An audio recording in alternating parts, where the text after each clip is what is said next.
They've heard your view on issues such as protecting parents' rights about the education. But specifically, we know we're in this mess because Liberal has been in power for 15 years.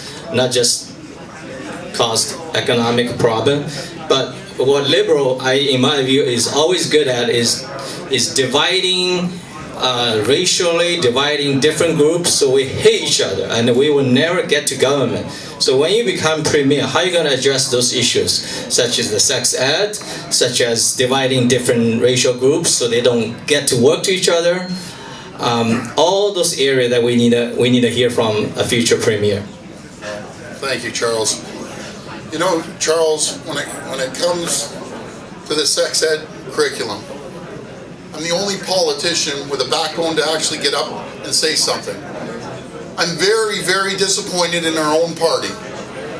The elites of the party at the convention were saying to the candidates, and there's candidates here, you say a word about that, you're gone. What sort of party is that? How can parents trust us? You aren't allowed to speak your voice? Under a Ford administration, people are going to be able to vote the way they want to vote. There's only one rule. On the budget, everyone needs to vote together. But on other issues, vote the way you want. Voice your opinion. We don't live in a dictatorship. We live in a democracy. That is absolutely critical that everyone gets to voice their opinion. At the convention, when we're putting our policy together, no one was allowed to talk about it. It reminds me of 50, 60 years ago. Everyone, shh, don't say a word, don't say a word. Speak up. There's millions of people that are like-minded as each and every one of you in this room. I've heard it. No matter what race, what religion, I'm hearing it over and over and over again. This is a massive concern. We will address that. Now, as for making sure everyone gets along, I spent a lot of time in the U.S., and still, that country's very divided. Everyone works together, but no matter where you go, you have African Americans living predominantly in one area, the Hispanic people living in another, Caucasians living in another. And I always tell them it doesn't work that way in Canada, or Toronto specifically. We have the League of Nations here. And Charles, I have to tell you, 99% of us live side by side, and 99% of us all get along. We really do, and if anyone disagrees, I could be wrong, but what I see is we live in a great province, a great country, that we do get along, and we do respect each other's religion, and we do respect everyone's race. So if there's a way of improving that, I'm always open for that, but I think we live in a pretty good country, and everyone that I see gets along. I won't tolerate anything else, I can assure you that. Thank you. Last question for Doug. I know Doug has a very tight schedule. The Green Belt was announced by the government, I think it was 20 years ago. Now the population has grown so tremendously over the last 20 years, and the housing price, especially here in Markham and Richmond Hill, is so high. Are you going to deal with this issue in a different way than the current government, and how?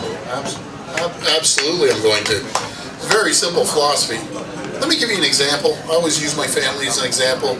My daughter gets married, you know, and I probably said the same thing as my dad said. You got to work for what you get, and so on and so forth. So she moved out to Melbourne. She married a sergeant at 31, great guy. They both have fairly good incomes, but they couldn't afford a house in Toronto. The average house is 1.2, 1.3 million. They went out to Melbourne.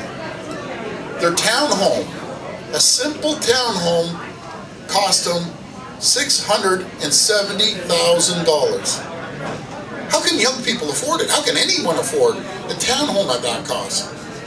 I go back to my business experience when it comes to this. It's called supply and demand. We need to open, not all the Greenbelt, but there's certain areas that don't need to be Greenbelt. And I think they had the gun put to their head, the government in the past, to put this magical line saying you can't build. and it's just farmer fields and it's right beside a community.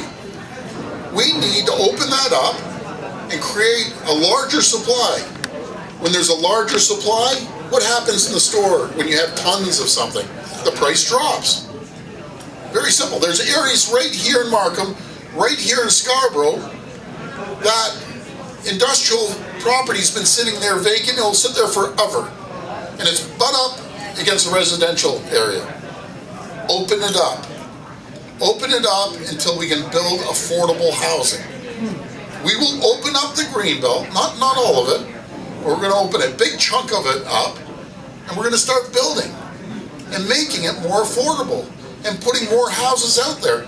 The demand for single-dwelling homes is huge, but no one can afford them. So we need to start building affordable housing. I've already talked to some of the biggest developers in this country. And again, I wish I could say it's my idea, but it was their idea as well. Give us property, we'll build, and we'll drive the cost down. That's my plan for affordable housing. Okay, ladies and gentlemen, here it is, Mr. Doug Ford. So the last few minutes is going to be photo op, and everyone can come up and greet Doug. Okay.